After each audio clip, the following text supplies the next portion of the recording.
Hi, my name is Meredith Black, and welcome to my home in Southern Indiana. I am so thankful you're here. We are going to walk through a demonstration of my favorite fitness tool. It's the Concept2 rowing machine. This machine is way underutilized, it's way underrated. It is a low impact workout that works approximately 85% of your musculature. It's made from grandkids up to grandparents. It is available and accessible if you're working through an injury at rehab or you're an Olympic athlete. It truly is made for everyone. We're going to talk about how to set it up for a workout. We're going to talk about proper rowing technique. We're going to demonstrate a workout and some common errors that you might see, as well as how to clean it and store it. Here we go. Okay, so to disengage and re-engage here in the middle joint, what we're going to do is put the performance monitor down. If the handle is not already in the chain guide, we're going to do that. We're going to put it there at rest. Okay, now between the foot plates is a mechanism that you can lift up with your fingers. Okay, so I'm going to hold on to the front part, and the seat's going to slide down. Sorry about that, it's a little loud. It rolls up and it comes apart like this. Okay, let's set the seat there. You can see it is all right. Now I'm going to bring them back together.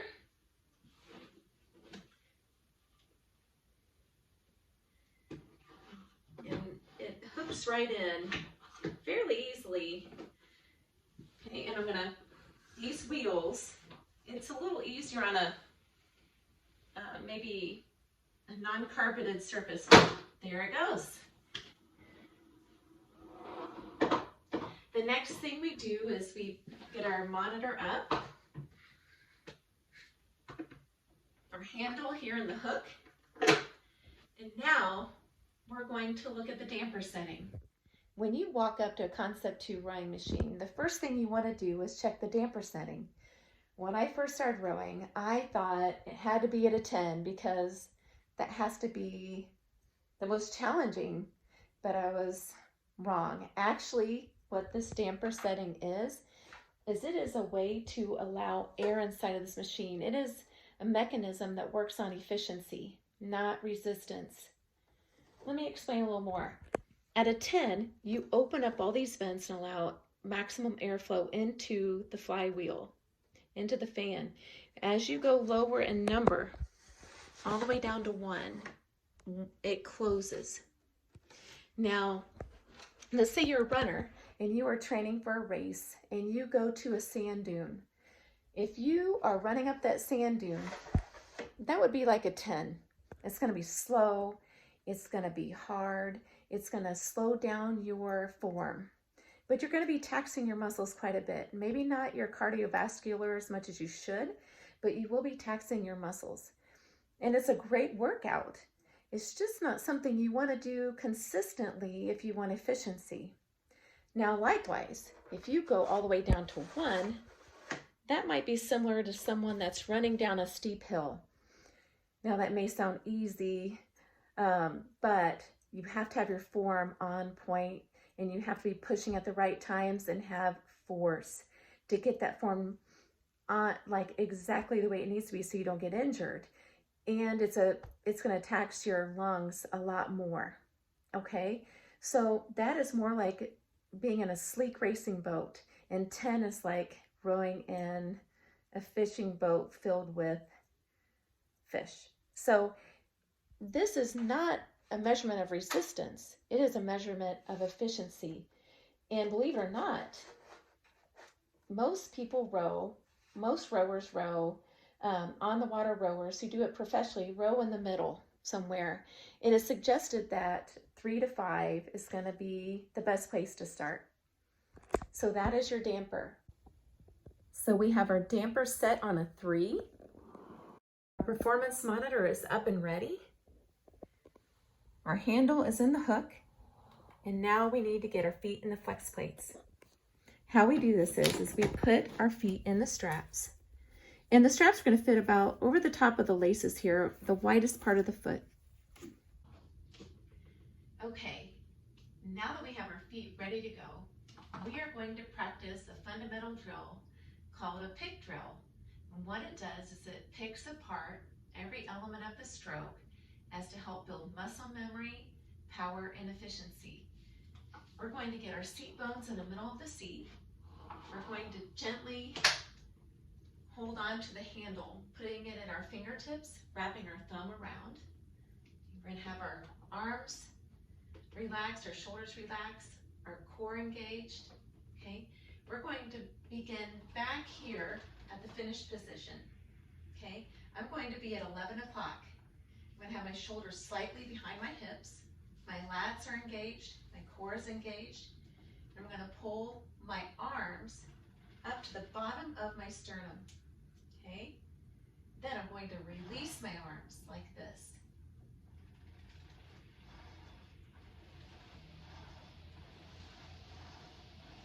I'm sitting at, again, 11 o'clock. If you imagine a clock, I'm leaning back just slightly at 11. You can hear the flywheel humming now. We're generating some intensity. Now the arms account for 10% of the power of the rowing stroke. Now we're going to add in the body. We're going to hinge at the hips, okay? We're going to hinge at 1 o'clock with our arms straight. So we're going to go arms straight, hinge at 1 o'clock, go back to 11 and pull it back in. Arms extended, go to 1 o'clock. There you go. This is the arms, body, body, arms, arms, body, body, arms. Now you're going to hear the flywheel get a little bit louder. That's because the hip swing generates 30% of the power. Arms, body, body, arms, arms, body, body, arms. Okay, now we're going to add in the legs.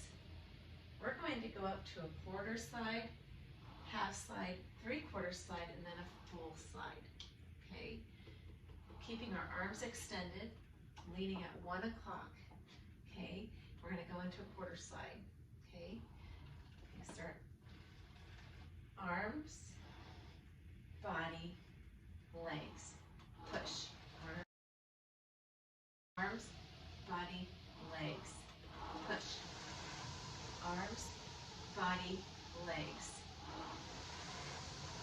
Now you really hear it humming. Now we're going to go half. Arms, body, legs. Arms, body, legs. Arms, body, legs. Now let's go to 3/4. Arms, body, legs. Arms, body, legs. Now full.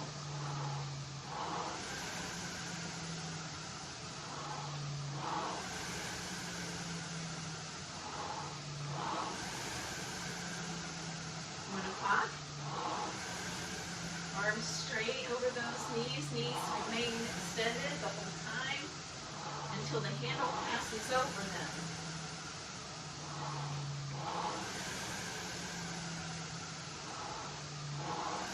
Now we're going to stop up here at the front.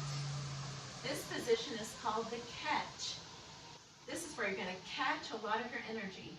You're going to use your posterior chain muscles, your calves, hamstrings, glutes, and in these spinal erectors, and you're going to use them to generate all of your power into these foot plates.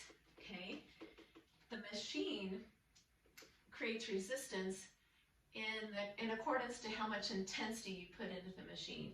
So at the catch, you're going to build up a lot of the energy that you saved coming down the rail.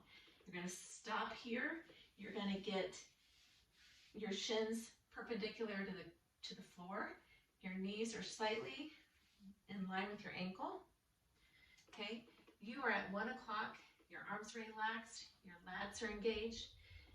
And you're going to push into the drive. Okay. Now I kind of popped out of it, but we remain at 1 o'clock. Okay.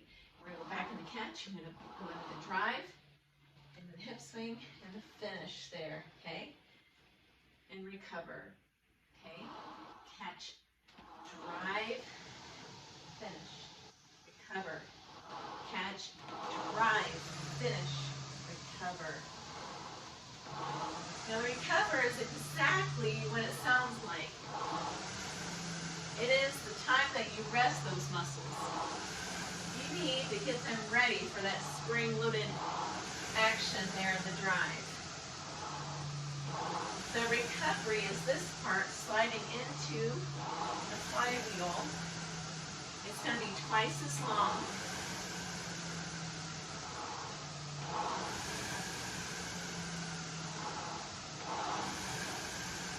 See? You can say legs, body, arms, arms, body, legs, legs, body, arms, arms, body, legs, legs, body, arms, arms, body, legs. You see how close together. The power that you push through your heels and your legs goes through your hips and back into the machine. Now some common errors that happen on the rowing machine involve the knees popping up too early. That's one. So when you are heading down the recovery and the knees pop up a little soon, the handle has to go up and over. And that breaks the energy that is going into the machine. It breaks the flow. So what you're going to do is you're going to do a pause drill. Okay? If you are noticing that your knees are popping up like this, then what you're going to do is stop and pause. Go into the catch, push, pause. Pause. Pause. Another error that happens, and it's one that I used to do quite a bit, is the arms bending too early or breaking. It breaks the power, breaks the chain of power that should be going through the legs. You grip the handle too tightly, and it tenses your arms and your shoulders, and it steals that energy away. It's very inefficient. It looks a little something like this.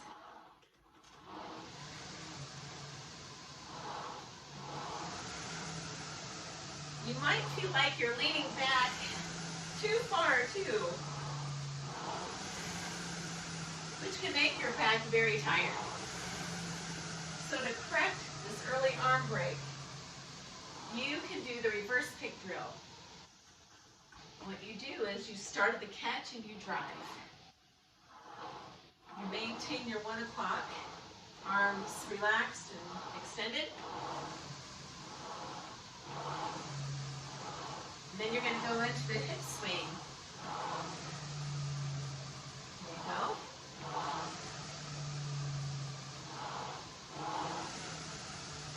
And then you can add the arms.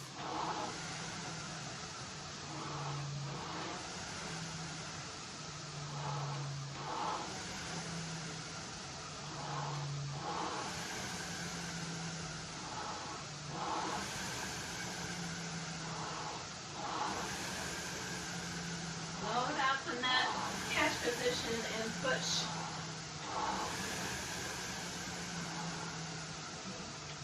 Now we are going to try a workout using the performance monitor. This is the performance monitor. And on this monitor, you will find different workouts from a standard list of sprints to distance, to custom lists that have variations in a marathon, to new workouts, which we will do. We're going to select intervals and then time. We're going to do a 1 minute interval of hard rowing with 1 minute rest. And check. Now the two numbers that we're going to focus on is the 500 split, which is your pace. And what that means is how fast you go from 0 meters to 500 meters. So if you row a 2 minute split, you will get from 0 to 500 meters in 2 minutes. This number is strokes per minute, or S/M. That is how many times you go up and down this monorail per minute, your strokes per minute. Now, you can be going up and down this rail several times, getting high numbers, but that doesn't mean you're generating power. So you don't want to necessarily spin your wheels too much here, but you want to exert power here and with your legs to spin that wheel. All right, you ready? Let's do this. So we're set a minute of hard work. My goal is to stay at 28 strokes per minute with increased pressure or a hard intensity. And then a 1 minute rest where I'm going to slow it down and recover. So here we go.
drill in there.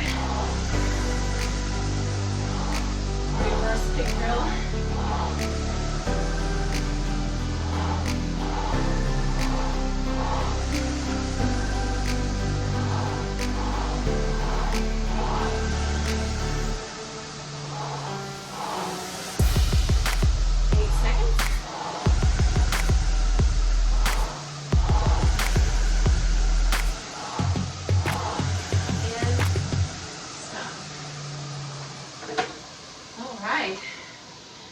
So when you finish a workout, what is customary, what is post-workout etiquette is to place this up at the chin guide, and then we are going to put this down at 1, and then we're going to clean the rail, we're going to clean the seat and the handles, especially if you're working out at a gym. The best thing to use is Windex or some type of glass cleaner. I have these wipes, and these work pretty well. Pretty easy to pack in a bag. Just gonna wipe this down.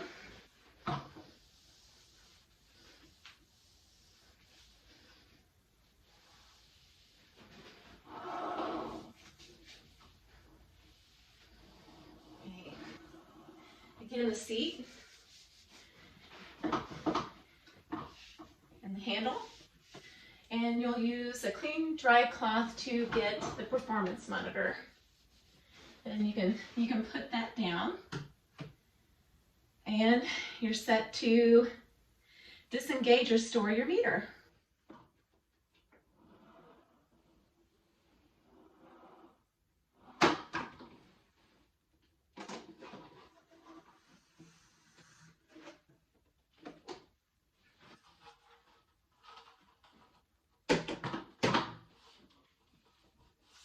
Thank you so much for joining me in this. It was an absolute blast walking through the rowing stroke with you, as well as looking at the Concept2 machine.